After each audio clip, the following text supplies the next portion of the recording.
আফ্রিকার জঙ্গল থেকে আনিত বেলাল রাহমাতুল লিল আলামিনের কাছে এসে কালেমার পতাকা তলে আশ্রয় গ্রহণ করলেন। ওই বেলাল এত গরিব, পাপিষ্ট উমাইয়ার বাড়ি বেলাল চাকরি করে। বেলালের দিকে একদিন উমাইয়া তাকায় দেখে বেলাল ঠোঁট নাড়ায় নাড়ায় বলতেছে আহাদ আহাদ আহাদ। উমাইয়া বলে, রে বেলাল কি বলো? বলে আল্লাহর জিকির করি। বলে আল্লাহ আবার কে? বলে তোমারে যিনি বানাইছেন তিনি হলেন আমার আল্লাহ। বলে বেলাল একবার বলছো, দ্বিতীয়বার এই কথা যেন আর না শুনি। বেলাল এতক্ষণ বলতো আস্তে, উমাইয়ার বাধার পরে এখন বেলালের আওয়াজ আরো বাড়তেছে আরো বাড়তেছে। কারণ ইমানদারের ইমানের উপরে বাধা দিলে ইমানদারের ইমানের স্পিরিট আরো বেড়ে যায়। বেলালের আওয়াজ বেড়ে গেল, উমাইয়ার মেজাজও গরম হয়ে গেল। বেলালের বাধা দেয়, বেলাল থামে না। বলে আমার পেটের মধ্যে ক্ষুধা, আমার এখন খানার দরকার, তুমি বয়ান দিলে হবে না। আমি রুটি খাইতে যেই মজা পাই, আমাকে তুমি অন্য খানা দিলেও কর্মা পোলাও দিলে এত মজা পাবো না।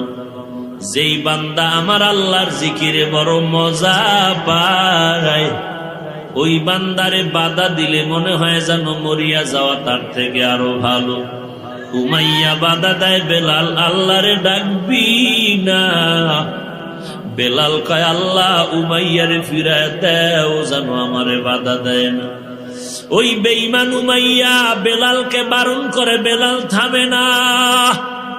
এক পর্যায়ে বেলালের পায়ে হাতে রশি লাগাইয়া, রশির আর একটা মাথা ঘোড়ার পায়ে লাগাইয়া আরবের উত্তপ্ত গরম বালুর উপরে ঘোড়াকে দৌড়াচ্ছে। আর ওই ঘোড়ার রশির টানে টানে বেলালও হাসরাইতেছে। গরম বালুতে বেলালের চামড়া গুলো পড়ে যায়। বেলাল আল্লাহর দিকে তাকায় বলেন, ও মালিক, দুনিয়ার কষ্ট দেয় সহ্য করা সম্ভব, তুমি আমাকে ধৈর্য দাও, এরপরও আমি জাহান্নামের আযাব সহ্য করতে পারবো না রে আল্লাহ। রাস্তার কিনারা দিয়া হযরত আবু বকর সিদ্দিক হেঁটে যান। আবু বকর বেলালের কান্নার আওয়াজ পায় থমকে দাঁড়ায় গেলেন। আবু বকর ডাক দিয়ে কয়, রে উমাইয়া, বেলালের আর মারবি না। তোদের ধর্মের এক গোলাম আমার কাছে আছে, এই গোলাম রে নিয়া বেলাল রে দিয়া দাও, না হয় বিক্রি করে দাও। বেলালকে আবু বকর কেনার জন্য রেডি হয়ে গেলেন। মায়ার নবী খবর পায়, কয় আবু বকর, আমারও কিছু টাকা শরীক রাখিও। হাসরের দিন যদি আল্লাহ বলে বেলালের খরিদ্দারকে, আমি নবী বলবো আল্লাহ আমিও বেলালের একজন খরিদ্দার। কারণ আবু বকর, ওই বেলালকে তুমি কতটুকু চেনো জানি না। আমি নবী বেলালকে মেরাজের রাত্রে আমি আরশে আজিম জান্নাতের মধ্যে তার হাঁটার আওয়াজ পেয়েছি। ওরে আবু বকর, ওই বেলালের এত দাম, উপরের অংশ কালো, ভিতরে তার নূরের মতো, ভেতরে ইমানের আলো।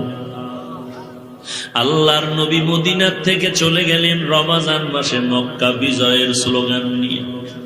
মক্কা বিজয় হয়ে গেল, নবী একটা হাতে লাঠি নিয়ে ভেতরের মূর্তিগুলো ভেঙ্গে ভেঙ্গে ফালায় দেয় আর বলে, ও আলী, জমজমের পানি দিয়া বাইতুল্লাহটারে ধুইয়া দাও।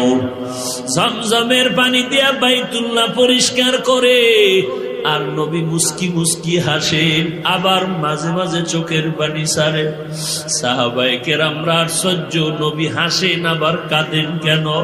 আল্লাহর নবী বলেন, ও সাহাবায়ে কেরাম, আমার কান্নার কারণ এই জন্মভূমিতে বেঈমানের আমাকে থাকতে দেয় নাই। আমার মা নাই, আমার বাবা নাই, এই বেঈমানেরা আমাকে কত কষ্ট দিয়ে তাড়ায় দিল। আজকে আমার মুখে আবার হাসি, সেই মক্কা আজাবাদের বিজয়। আজ আমরা মক্কা হাতে পেয়েছি, আজ আমরা জোহরের নামাজ আজান দিয়া ওপেন জামাতের সাথে নামাজ আদায় করব। আজকে মুসলমানের বিজয়ের দিন, মক্কা স্বাধীনতার দিন। আল্লাহর নবী পবিত্রতা অর্জন করার পর কাবার চতুর্পার্শ্ব রেডি হয়ে গেল নামাজের জন্য। আজ নবী ওপেন নামাজ পড়বেন জামাত। আজকের বিজয়ের আজানটা যিনি দিবেন তার কপাল কতই না জানি ভালো। নবী একটু পরামর্শে বসলেন, সাহাবায়ে কেরামদের থেকে পরামর্শ চাইলেন, বলো আজকে আজানটা কে দিবে? একজন দাঁড়ায় বলেন, পয়গম্বর আজকের বিজয়ের আজান আর কেউ দিবে না, আজকের বিজয়ের আজান দিবেন আপনার সাহাবী হযরত আবু বকর সিদ্দিক রাদিয়াল্লাহু তাআলা আনহু। কারণ হলো, ও নবী আপনি তো বলেছেন আপনার বিপদের কালে আবু বকর আপনার সঙ্গী। আপনি বলেছেন ওই হিজরতের রাত আপনি গিয়ে আবু বকরের ঘরে দাঁড়াইলেন। নবী বলেন, হ্যাঁ আমি তো হিজরতের রাতে যখন আবু বকরের ঘরে দাঁড়ায় গেলাম, আস্তে করে ডাক দিলাম আবু বকর। হঠাৎ ডাকের জবাব দিয়া দিল, লাব্বাইক ওয়া সা'দাইকা ইয়া রাসূলুল্লাহ। দরজা খোলার পরে আমি আশ্চর্য হয়ে গেলাম। আমি জিজ্ঞাসা করলাম, আবু বকর আপনি কি রাতের বেলা ঘুমান নাই? আবু বকর চোখের পানি ছেড়ে কান্না করে বলেন, ও মায়ার নবী, বহু আগে আপনি আমাকে বলেছিলেন হিজরতের সঙ্গী হব আমি আবু বকর। দিনের বেলা আমি যত কাজ করি, রাতের বেলা যখন ঘরে আসি দরওয়াজার কিনারায় দাঁড়াই আমি অপেক্ষা করি, ঘুমাই না। আমি দাঁড়ায় থাকি, আমার মায়ার নবী এসে কখন ডাক দিবে আবু বকর। আবু বকর বলে, যদি নবী ডাক দেয় আর আমি আবু বকর যদি ঘুমায় থাকি, দুশমনেরা নবীর উপরে হামলা করবে। আবু বকর বলেন, নবী আল্লাহর কসম, ওই বহু আগের থেকে আপনি আমাকে ইশারা দেওয়ার পর আজ পর্যন্ত আমি একটা রাতের বেলাও ঘুমাই না। নবীর চোখের পানিও বের হয়ে গেল। এমনও কি ত্যাগ মানুষের জন্য মানুষ স্বীকার করতে পারে? আবু বকর বলেন, নবী আমি আবু বকর একা ঘুমাই না তা না, আমার ছোট মেয়ে আসমাও ঘুমায় না। আপনার জন্য নাস্তা বানাইয়া অপেক্ষা করে মদিনার লম্বা সফর, নাস্তা দেওয়ার জন্য আমার মেয়েটা সারা রাত ঘুমায় না। আল্লাহর নবী চোখের পানি ছেড়ে কাঁদেন। আবু বকর ডাক দিয়ে কয়, নবী আমি হিজরতের সফরের জন্য আমি 2টা উট কিনলাম, তাকায় দেখেন ওই খুঁটির গোড়ায় উট 2টাও ঘুমায় না। কখন আমার পিঠে আইসা রহমাতুল লিল আলামিন উঠবে, ওই উঠো সারা রাত ঘুমায় না। নবীর পথের ধারে তাকায় থাকে আর দেখি চোখ বেয়ে বেয়ে পানির ফোঁটা ভরে। আল্লাহর নবী দোয়া করেন, ওরে আবু বকর আজকে আবার কষ্টের জিন্দেগির রাত, আমার মা নাই বাবাও নাই, আমার ঘরের চতুর্দিকে দুশমন। আমি বাইতুল্লাহর গিলাফ ধরে কান্না করেছি আর বলেছি, রে বাইতুল্লাহ আর বুঝি দেখা হবে না, চিরতরে বোধহয় আবার আজ মক্কা ছেড়ে যেতে হবে। আজকের আমার এই কষ্টের রাতে আমি দোয়া করি, ওরে মালিক আপনার আবু বকরকে দেওয়ার মতো কিছুই নাই। তবে আল্লাহ আমি নবী হইয়া দোয়া করি, আবু বকরের আজকে মদিনার সফর শুরু হয়ে গেল, এই সফর মদিনা পর্যন্ত থাকবে না। আমি চাই আবু বকরের সফর হবে জান্নাতের মধ্য পর্যন্ত। সাহাবী বলেন, নবী আবু বকর ছাড়া কেউ আজান দিবে না। নবী বললেন, আপনি বসেন। আর একজন দাঁড়ায় গেলেন, আর একজন দাঁড়ায় বলেন, নবী আজান দিবেন হযরত ওমর। কারণ 39 জন মুসলমান নিয়া আপনি মক্কার গোপন জায়গায় বসে কালেমার দাওয়াত দেন, ওপেন হতে পারেন না, নামাজ পড়তে পারেন না। 40 নম্বরে ওমর আইসা তরবারি নিয়ে আপনাকে মারতে আসলো। সেই ওমর আপনার হাতে কালেমা পড়ার পর ওই ওমর তরবারি নিয়ে কাবার হাতিমে দাঁড়ায় বলে, বেঈমান কালেমার পতাকা উড়ায় দিলাম, কে বাধা দিবি? ওরে নবী, যেই ওমরের কারণে কালেমার আওয়াজ বুলন্দ হয়ে গেল। আপনি নবী বলেছেন, আপনার পরে কোন নবী হইলে আল্লাহ ওমরের নবী বানাইতেন। ও নবী, আজকে বিজয়ের আজান কেউ দিবে না। আজকের বিজয়ের আজান দিবেন একমাত্র ওমর ফারুক রাদিয়াল্লাহু আনহু। নবী বলেন, আপনি বসেন। আর একজন দাঁড়ায় যান, আর একজন দাঁড়ায় বলেন, নবী আজকের বিজয়ের আজান কেউ দিবে না, আপনার জামাতা ওসমান রাদিয়াল্লাহু তাআলা আনহু আজান দিবেন। কারণ যেই ওসমানকে আপনার দুটো মেয়ে বিবাহ দিলেন, যেই ওসমানের জন্য আপনি গুণগান করে বলেছেন, লিকুল্লি নাবিয়্যিন রাফিকুন ওয়া রাফিকি ইয়ানি ফিল জান্নাতি উসমানা। ও পয়গম্বর, আপনি বলেছেন সব নবীর একজন বন্ধু হবে, জান্নাতের মধ্যে আপনার বন্ধু হবে আপনার ওসমান। ওরে নবী, আপনি ওই ওসমান ছাড়া আর কাকে বলবেন আজান দেওয়ার জন্য? আজকের বিজয়ের আজান যিনি দিবেন তার কপাল ভালো। ও নবী, কেউ না আজান দিবে আজকের ওসমান। নবী বলেন, আপনিও বসেন। আর একজন দাঁড়ায় গেল, দাঁড়ায় বলেন, নবী আজ বিজয়ের আজান দিবে হযরতে আলী, আর কেউ দিবে না। কারণ আপনি বলেছেন, আনা দারুল হিকমাহ ওয়া আলিয়্যুন বাবুহা। আপনি বলেছেন আপনি হিকমতের ঘর, আর হযরত আলী হলো হিকমতের ঘরের দরওয়াজা। ওরে পয়গম্বর, হিজরতের সময় আপনি আলীকে বিছানায় রাখিয়া মদিনায় চলে গেছেন। মদিনার থেকে আপনি হযরত আলীকে যুদ্ধের সেনাপতি বানাইয়া পাঠাইতেন। আবার আপনি কোথাও গেলে হযরত আলীকে মদিনার দায়িত্ব দিয়া যাইতেন। আজকের বিজয়ের আজান হযরত আলী দেবে, আর কেউ না। নবী বললেন, আপনিও বসেন। মশওয়ারা হয়ে গেল, সিদ্ধান্ত দিবেন কে? আল্লাহর নবী এবার চিন্তায় পড়ে আছেন। আল্লাহর পক্ষ থেকে দেখি জিবরাইল আমিন কি সিদ্ধান্ত নিয়ে আসেন। আজানের সময় যখন ঘনিয়ে আসলো, আল্লাহর নবী অপেক্ষমান, আল্লাহর সিদ্ধান্ত কি আসবে।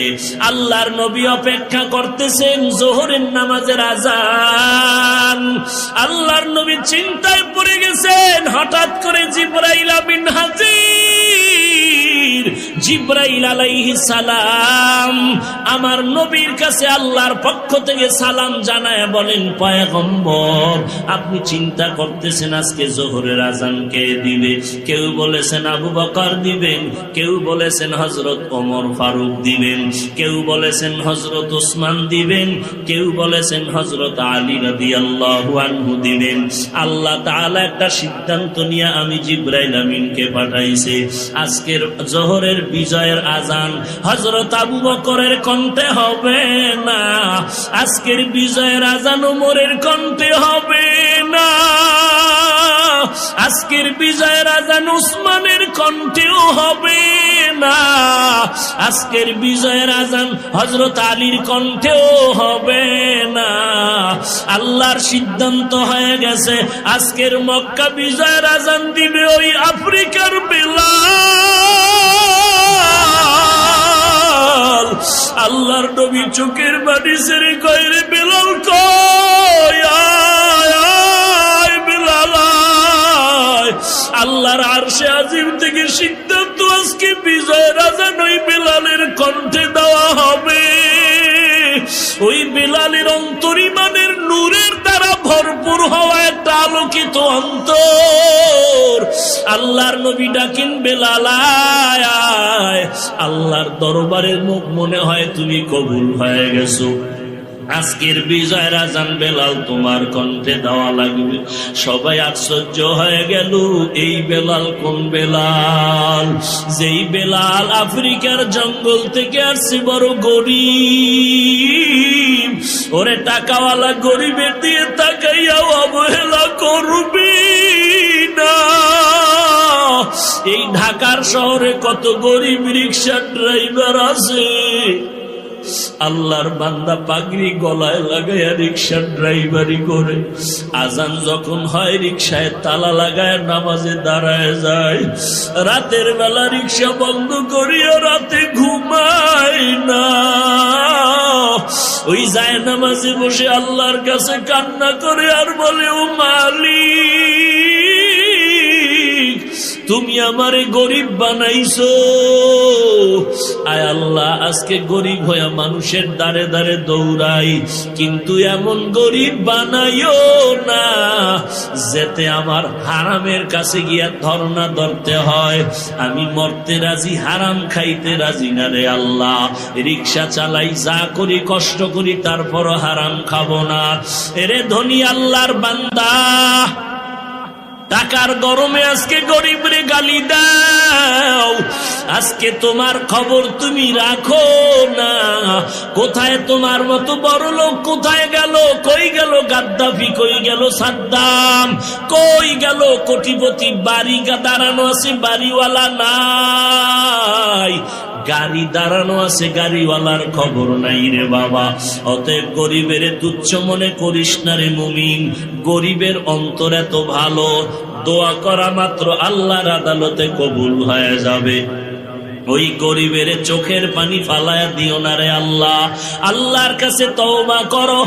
আর আল্লাহর বান্দা যদি গরিব দেখো, নামাজিওয়ালা দোয়া নাও, কারণ দোয়া নামাজি বান্দা গরিব মানুষের দিলটা বড় নরম থাকে, দোয়া কবুল হয়ে যায়।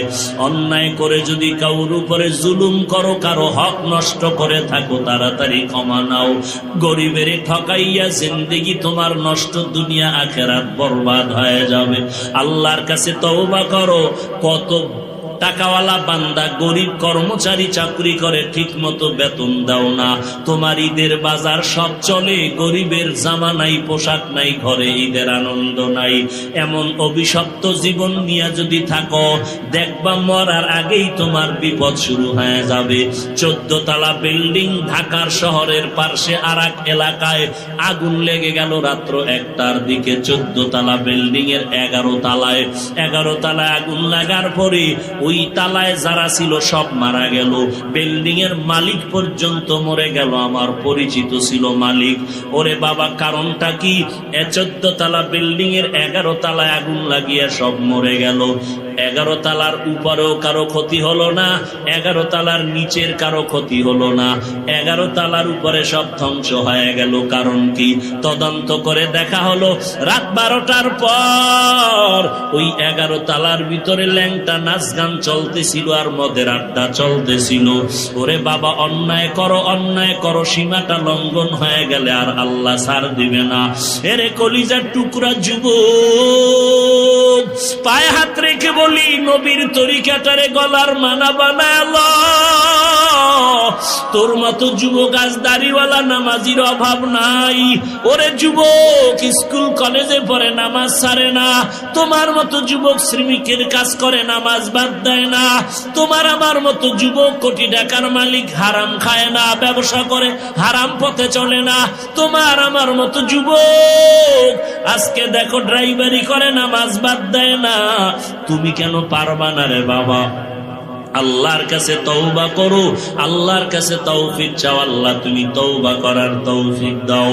জীবনে আর গুনাহ করব না, দুনিয়াটা কিছুই না রে বাবা।